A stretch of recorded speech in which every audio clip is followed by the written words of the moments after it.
reka mbasuhuze nanone kandi mbifurize gukomeza kugubwa neza abankurikira mwese muherereye mu bice bitandukanye by'isi. Basuhuze mwebwe muri iwacu i Rwanda mu bice bitandukanye by'igihugu, suhuza abaturanyi, abavandimwe, abarundi hirya aho ngaho mu bice bitandukanye. Narababonye abantu mugenda mumbwira aho muherereye, za Ngozi, za Cibitoke, abari Bujumbura, Kamenge, mu Kirundo, mu duce dutandukanye. Namwe ndabasuhuje. Hari abambwiye ko bari Bugande, hari abari Tanzania, hari abari Kenya, dufite Mozambique, dufite Zambia, hari abantu bambwiye ko bari Cameroon, hari abari Cote d'Ivoire, South Africa, Malawi. Abanyarwanda bahereye ahantu hatandukanye, ndetse n'abarundi ndumva ariko nabivuga.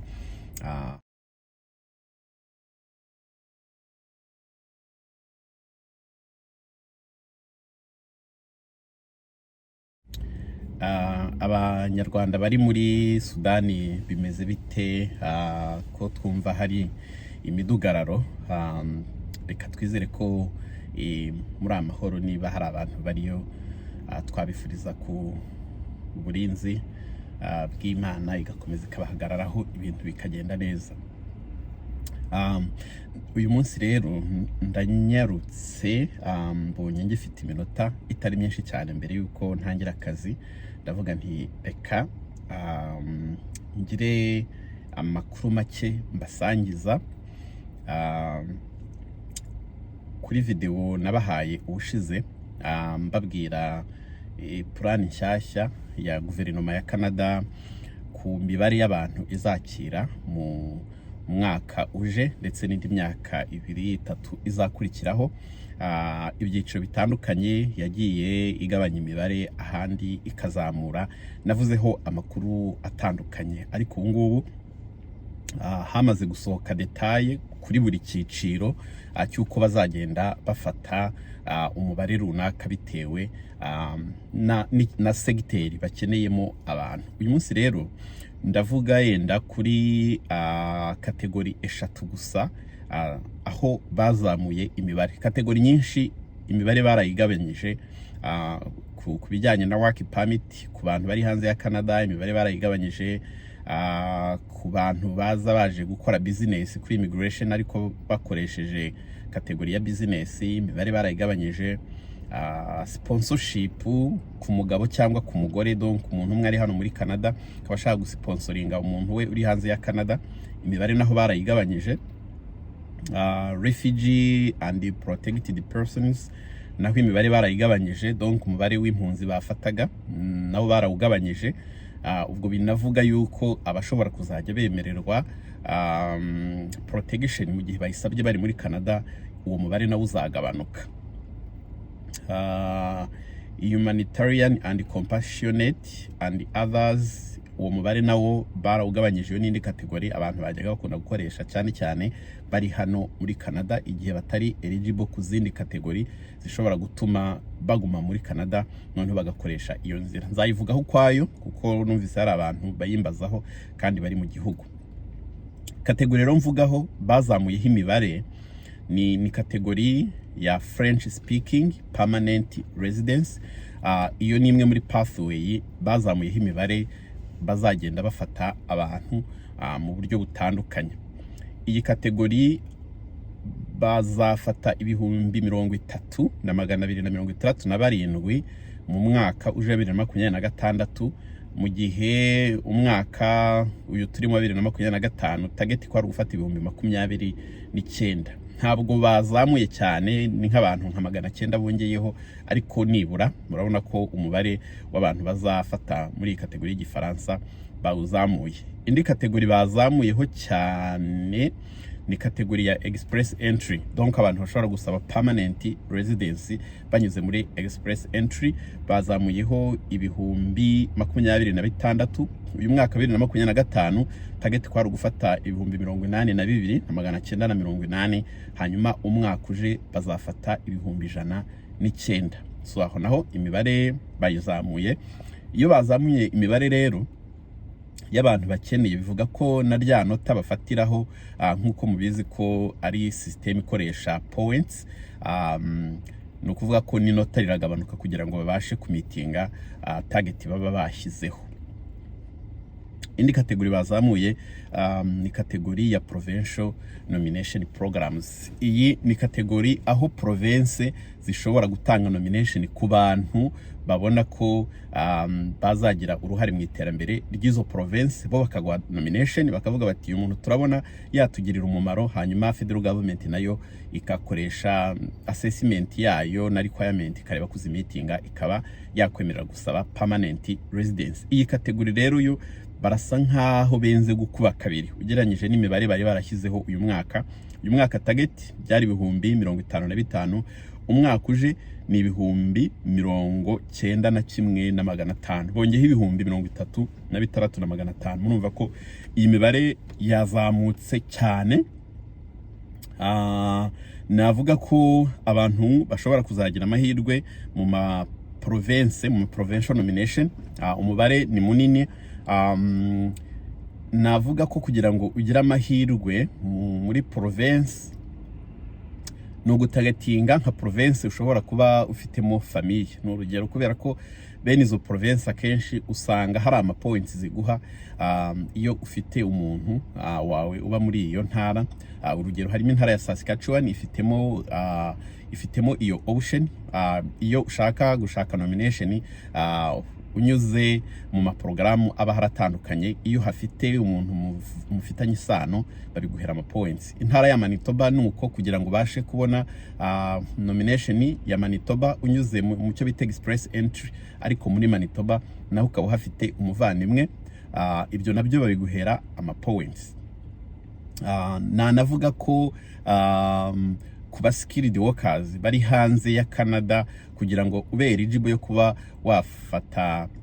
watanga application unyuze muri iyo programu y'aba skilled worker uri hanze ya Canada, bigusaba kuba ufite umuntu muziranye muri Canada, ida umuvandimwe cyangwa se umuntu w'inshuti usanzwe, nibwo ushobora kunyura muri iyo programu. Ubwo ntabwo ngiye kuvuga visit exploratoire kuko akona kandi kategori kari ku ruhande na process yako ntabwo iri direct, na ama step atandukanye kugeza aho uzagerera kuri provincial nomination. N'izindi ntara umuntu ashobora kugenda arebaho, ariko mu by'ukuri mwumva ko imibare bayizamuye cyane, abantu bashobora kuzagira amahirwe. Numva rero nzashaka akanya izi porogaramu buri yose nkagenda nyivugaho ukwayo n'amadetaye yayo na requirements, kugira ngo bantu muba muri interested mube mufite amakuru ahagije, cyangwa se nimba hari n'umuntu ujya bitekereza, ushobora kuba ujya utekereza ibintu byo kugerageza mu bindi bihugu, ariko ukaba ari ibintu ushyize muri future bigusaba kubanza kubitegura neza. Urugero ushobora kuba urimo ushakisha experience mu kazi, ushobora kuba urimo se wegeranya ubushobozi, ushobora kuba ufite ibindi bintu ukirimo gukora, ukavuga uti yenda mu myaka 2-3 ushobora kuzagerageza amahirwe. Niyo mpamvu numva buri kategori nazayivugaho kwayo, kuko izi ni porogaramu ziri kuri top, zizafata abantu benshi mu myaka ije. Nimba ari mu Gifaransa ukaba witegura, ukaba wiga Igifaransa ukakinonosora neza, ukabona amanota meza. Nimba ari ukunyura muri express entry ukaba uvuga indimi zombi, gukora ibizamini yari amateste, ugashakisha amanota meza, kuko kugira resulta zombi birafasha, biguhesha ama points. Ikindi muri express entry ukamenya ko hakenerwa equivalence, icyo nacyo kikaba gikorwa ku ruhande, ukaba uyifite. Donc ku muntu uri mu bitegura mu mwaka umwe uri imbere cyangwa se mu mezi runaka, ibyo ni ibintu byo kuba wegeranya ubushobozi. Ni programu zisaba ubushobozi, kuko muri express entry umuntu ashatse nabyo yabyita ko ari economic program, kuko bigusaba kuba ufite ubushobozi runaka bushobora kugutunga nibura amezi 6 ugeze mu gihugu, kugira ngo uramutse udahise ubona akazi utazahura n'ingorane. Niyo mpamvu bashyiraho iyo option yo kugomba kuba ufite ubushobozi bujyanye na family size yawe. Nimba suri single, nimba ufite umuryango w'abantu 2, 3, 4, uko imibare izamuka hariho imibare y'amafaranga leta gusaba ugomba kuba ufite, kandi amafaranga yawe nta wundi muntu ugomba kuyagutangira, agomba kuba ari ayawe kuko nayo uzana mu gihugu ukayakoresha. Akankunda kugacaho umurongo kubera ko ubwo bushobozi iyo budahari mu by'ukuri navuga ko kubaho muri Canada byagorana cyangwa se byaba ari impossible. So ako ni ingenzi ukaba urimo wegeranya ubushobozi. Nimba hari training runaka urimo ukora ushaka kongera level of education, ako nako ni akantu keza kajya mu myiteguro. Kategori yindi ni ya provincial nomination, murayumva nayo.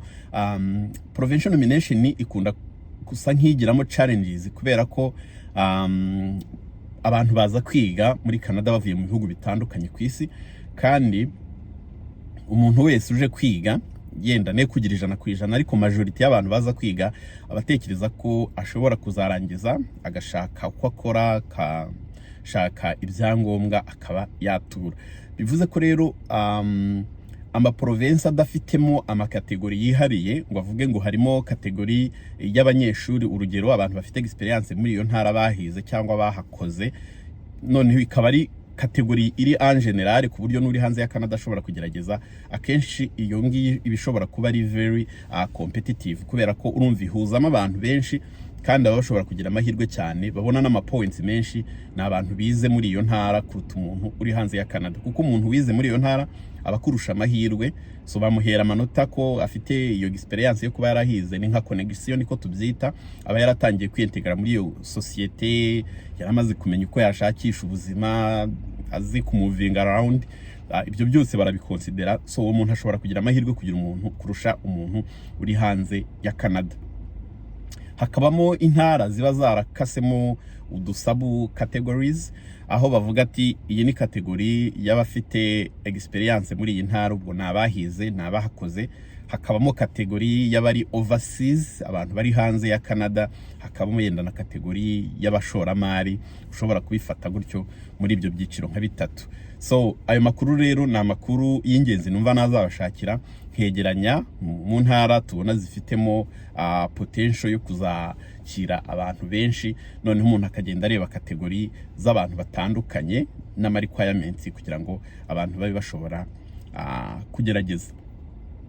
Numva ari uko nazivugaho. Nizo programme 3 ziri on top mu mwaka uje: express entry, abavuga igifaransa, kategori kwa y'abavuga igifaransa na provincial nomination.